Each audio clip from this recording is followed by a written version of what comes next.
We'll kind of continue, obviously, the normal Friday today for our players, work on all the situations, all phases of special teams, recap the game plan, make some necessary adjustments throughout from the first 2 days of practice, and keep on plowing forward. So that being said, open to any questions you have. Where do things stand with Logan Ryan?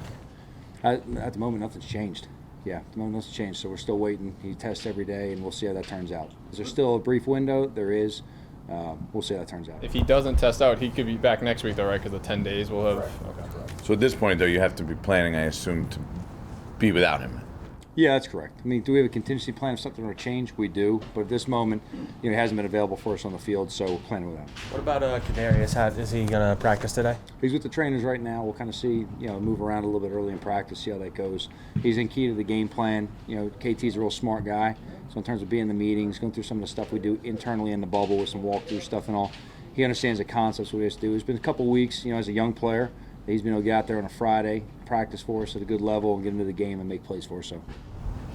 And Shep, you expect him to do some stuff? He's coming to the same boat right now as KT. We'll see what the trainers in terms of anything that changes going forward. Is Kyle Rudolph going to be a long-term thing?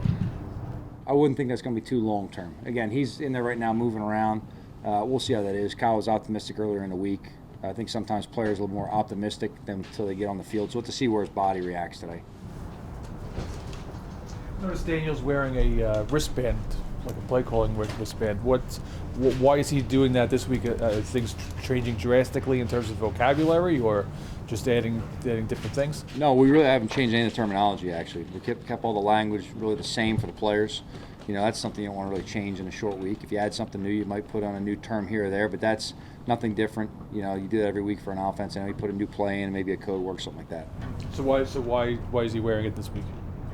All of our quarterbacks will be wearing wristbands this week.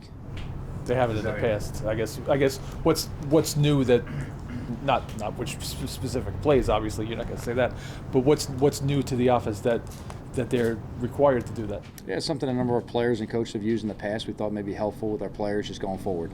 Just different ways of communicating. Is that something that you initiated, or is that something that like Freddie's always been using in the past, or something like that? No, I said a number of our coaches have used it. I've been around it as well. It's things our players have used. So through communication with players, coaches within the meetings, something that we came up we thought may help in some avenues. Joe, does that reflect there's been a disconnect in getting the appropriate play conveyed to the quarterback? No, it doesn't. No, it doesn't. No. Is the play call still a trade secret? Like I said, they're all working collaboratively. What makes their offensive line so good? Look, I'll be honest with you. I worked with Jeff Stoutland. I think he's a fantastic coach. He does a great job getting these guys prepared. They got a ton of talent up there. I think what he does, he's done a great job through different systems, through different coaches that have been there, different offenses, of really adapting and evolving in terms of what they're doing schematically. And I think he's just a great teacher that's able to take the talented players and really get them moving in the right direction. I think the one thing you look at this roster up there, they've really assembled a lot of talent on that roster. And, we talk about the success they're having. Look, I wouldn't expect a team with that much talent to have anything but success. So I think they're obviously improving right now. They're moving. But there's a lot of guys on that roster that are very talented.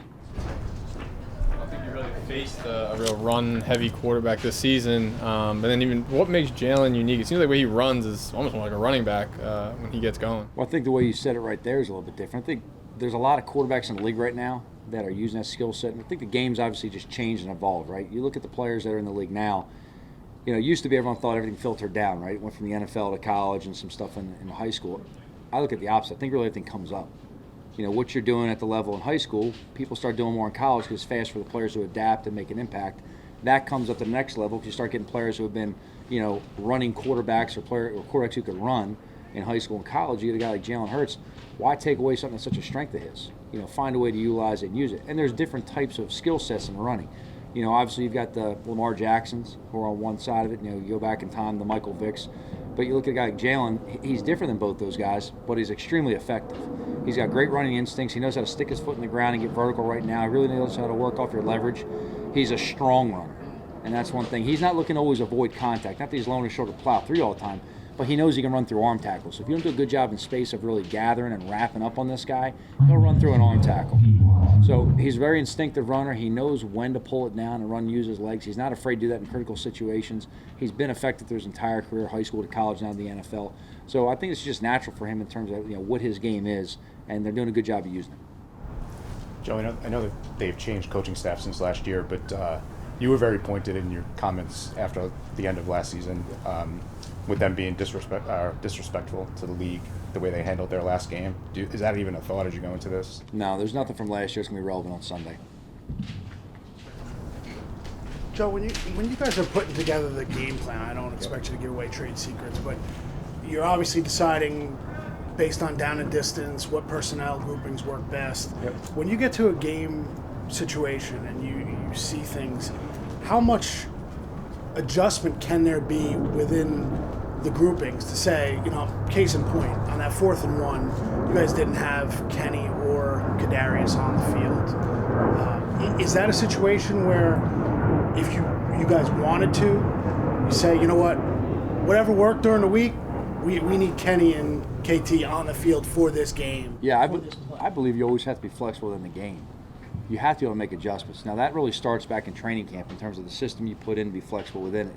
It's the vocabulary you teach your players so they can have flexibility within where they line up and create multiples. And then within the game plan, you have to be fluid enough to know that you can get back to certain base concepts that maybe you didn't work as much in the week that they went back to in terms of how it's been installed. Or I'm a big same-as teacher. Sometimes you can change something in a game and say, hey, guys, it's the same as this scheme except we're doing A and B. And keep it very familiar for the majority of the guys and change the key pieces you have to. But you have to be fluid to make adjustments within a game. I think it's the biggest part. And to me, people talk about like going to halftime and making adjustments. There's not really enough time at halftime to sit down and make all your adjustments. If you're not adjusting consistently throughout the game, every time you go to the bench, you're not making corrections and coaching on what's coming up in the game, how you're going to call the next series, what the issues are, how we can correct that, and what we can take advantage of what they're doing, then you're not really coaching the game. You're just there watching. You might as well be in the stands. Joe, they've done a good job of using the run to set up the pass. Do you guys want to see your team run more to set up the pass? I think you have to be balanced. I talk all the time, balance in this league to me is being able to run or pass when you have to, not necessarily to have 50-50 portions. I think in this league, the run game really does set up the pass. And that's really for all teams. There's different elements of the run now. Okay, there's different elements of it. But to be able to throw the ball effectively, you really have to be able to run the ball to a degree to set up that. Now that really sets up what kind of pass games that set up. It doesn't always set up the dropbacks, because a lot of times in certain passing situations, it's 3rd and 7, 3rd and 8, that situation will be pass heavy. So a lot of teams are playing different types of defenses on that. You really want to be able to throw the ball in early downs, and really you have to have the threat of running to get them into more of a defense and personnel that's geared towards stopping the run first, and that creates the matchups in the passing game. So they're doing a really good job through the RPOs and the quarterback zone reads and things of that nature, of having the run element, and then when they have to drop back, they can as well.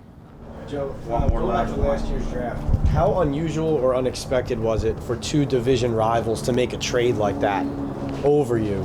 And, what do you think of the player that the Eagles got in that trade? Well, 2-part. I'd say the unusual part of it, I guess history speaks more than it. You don't get a lot of those trades. Unexpected, we kind of had an idea they were going to do that anyway, to be honest with you. Like, that was something that, leading up to it, we had a pretty good idea they were going to do that. Now, in terms of the player himself, this guy's everything you thought he was going to be in the draft. He really is. And he was a guy that was very, very impressive coming out. Not just in terms of how he played, everyone sees that on tape, but the competitiveness, the leadership, the instincts, the intelligence, and just the whole package.